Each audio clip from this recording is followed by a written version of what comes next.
The lack of physical activity also contributes directly to obesity.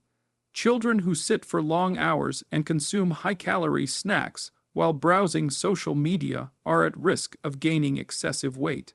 This weight gain, when coupled with little or no exercise, raises the chances of developing conditions such as diabetes, high blood pressure, and heart disease at a much earlier age.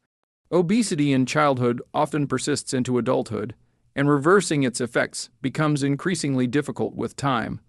Thus, social media addiction can indirectly set the stage for lifelong health struggles. Nutrition is another area affected. Children addicted to screens often eat mindlessly, focusing on their phone instead of their food.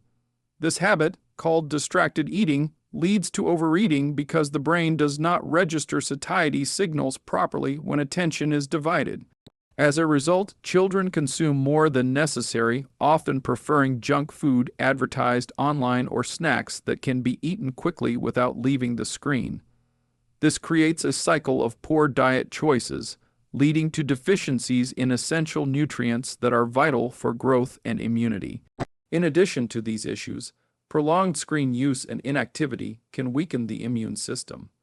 Healthy immunity depends on proper sleep, physical exercise, and a balanced diet, all of which are disrupted by social media addiction. A child with weaker immunity is more vulnerable to frequent colds, infections, and slower recovery from illnesses. This impacts school attendance, academic performance, and overall well-being. Even more concerning is the effect on hormonal balance and growth. Studies suggest that disrupted sleep and lack of physical activity interfere with the release of growth hormones in children. This means that excessive social media use during crucial developmental years can actually slow down natural growth and delay physical maturity. For teenagers, this imbalance can also affect puberty and reproductive health. Lastly, the constant stress and emotional turmoil linked with social media overuse can manifest physically. Stress hormones like cortisol rise when children feel pressure from online interactions, bullying, or comparison. High cortisol levels over time affect digestion, weaken immunity, and contribute to fatigue. This shows that the mental and physical impacts of social media addiction are deeply connected, each one worsening the other. In summary, the physical health concerns tied to social media addiction in children are not minor inconveniences, but serious risks that can shape their lifelong health trajectory. Poor sleep, weakened eyesight, obesity, musculoskeletal problems, nutritional imbalances, and compromised immunity are all preventable if screen use is moderated and balanced with healthy habits. Protecting children's physical health means ensuring they have enough time for rest, play, exercise, and real-world interaction, because no virtual experience can replace the fundamental needs of the growing body. When discussing the parental role and the importance of boundaries in protecting children from social media addiction, it is necessary to understand that parents act as the first teachers and role models for a child. The way a parent handles technology, stress, and daily habits strongly shapes how a child learns to behave. In today's digital age, children are often introduced to smartphones and social platforms far earlier than they are emotionally or mentally ready. Without parental guidance and limits, children can easily drift into overuse and dependency. A parent's responsibility is not to completely ban technology, but to create balance, structure, and discipline that allow children to benefit from technology without falling victim to its harmful side. The most important role a parent plays is setting boundaries around screen time. Research consistently shows that children who spend more than 2 to 3 hours daily on screens are at a much higher risk of developing attention issues, sleep disturbances, and emotional instability. Parents must decide on healthy limits that suit their child's age. For younger children, very minimal screen exposure is recommended, while older children can be guided to balance educational use with controlled leisure time. These limits need to be consistent and enforced not as punishment, but as part of a routine that teaches discipline. For example, designating no-phone zones in the home, such as during meals, family time, or before bedtime, sends a strong message that social interaction and rest take priority over digital consumption. Modeling healthy behavior is equally important. Children often imitate what they see rather than what they are told. If a parent constantly checks their phone during conversations or meals, the child learns that this behavior is acceptable and even normal. On the other hand, if a parent demonstrates balanced use, putting away devices when spending time together, reading books, or engaging in hobbies, the child is more likely to follow the same pattern. Parents cannot expect children to reduce screen time while they themselves are glued to devices. Leading by example is one of the most effective strategies to influence a child's habits without constant conflict. Open communication plays a central role in setting boundaries. Instead of framing screen limits as strict rules, parents should explain the reasons behind them. Children are more likely to cooperate when they understand that screen restrictions are meant to protect their health, not simply control them. Talking about the harmful effects of too much social media, such as poor sleep, eye strain, or anxiety, helps children develop awareness and self-regulation. Parents should also listen to their children's experiences online, ask about what they watch or whom they follow, and maintain an atmosphere of trust where the child feels comfortable sharing any problems. This communication builds a partnership rather than a battle over technology. Encouraging offline activities is another powerful tool for parents. Addiction thrives when children lack meaningful alternatives. By introducing sports, reading, art, music, or outdoor games, parents give children options that provide both enjoyment and personal growth. A child who is busy playing football, painting, or practicing a musical instrument has less time and less need to escape into social media. These offline activities also build real life skills, confidence, and resilience that strengthen a child against the pressures of the digital world. Parents should actively participate in some of these activities to bond with their children and show them that real connections are more fulfilling than virtual likes or followers. Monitoring content is also a crucial part of parental responsibility. It is not enough to limit time. Parents must also be aware of what children are consuming online. Social media is full of inappropriate material, unrealistic standards, and even harmful challenges that can influence vulnerable minds. Parents can use parental controls, privacy settings, and regular discussions to ensure their children are accessing safe and age-appropriate content. However, monitoring should not turn into spying or excessive control, which can create rebellion. Instead, it should be about guiding the child to make good choices and gradually developing the ability to self-monitor. Consistency in boundaries is key. Children often test limits, and if parents sometimes allow endless screen time but other times scold for it, the message becomes confusing. Clear routines, such as fixed homework time, outdoor play time, and device-free hours before bed, create structure that children adapt to more easily. Discipline does not mean harshness. It means reliability and clarity. When children know what to expect, they are less likely to argue and more likely to accept these boundaries as a normal part of life. Finally, emotional support is essential. Many children turn to social media for comfort, validation, or distraction when they feel lonely, stressed, or unappreciated.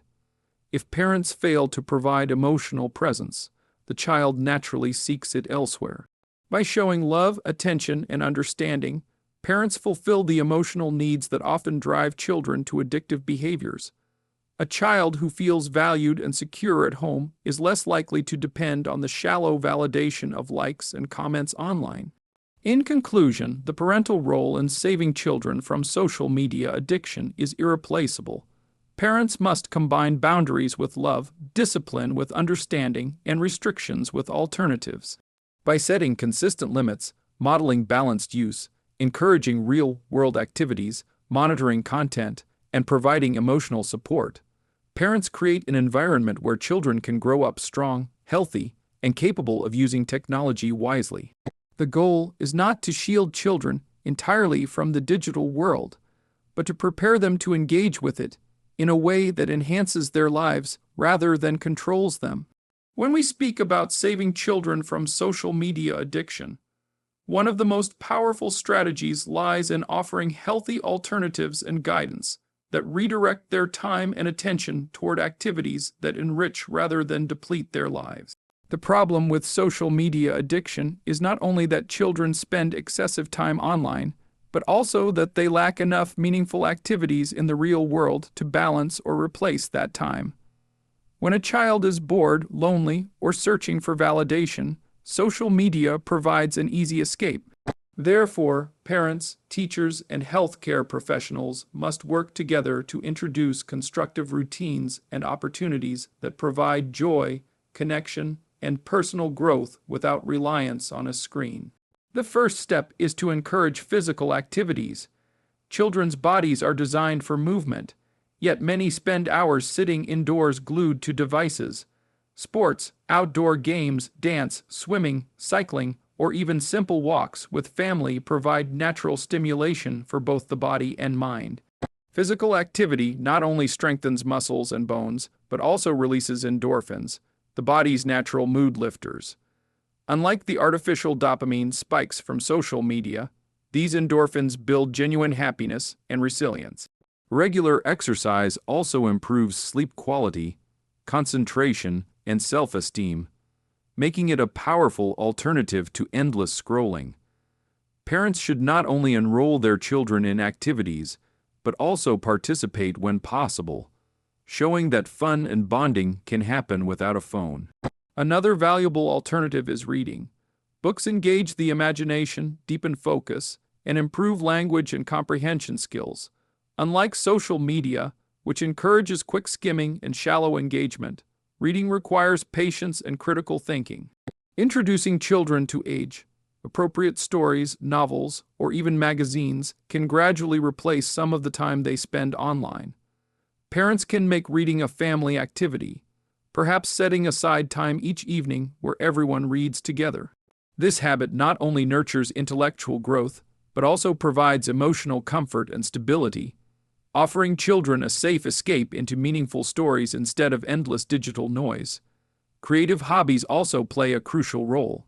Art, music, writing, and crafts allow children to express themselves in ways that social media cannot. Instead of passively consuming content, children who paint, play instruments, or write stories learn to create and develop unique talent. This sense of creativity fosters confidence and helps children discover their individuality. Parents can encourage this by providing access to simple tools such as drawing materials, musical instruments, or journals. Celebrating a child's creative efforts, no matter how small, reinforces the idea that self-expression and skill building are more rewarding than virtual approval.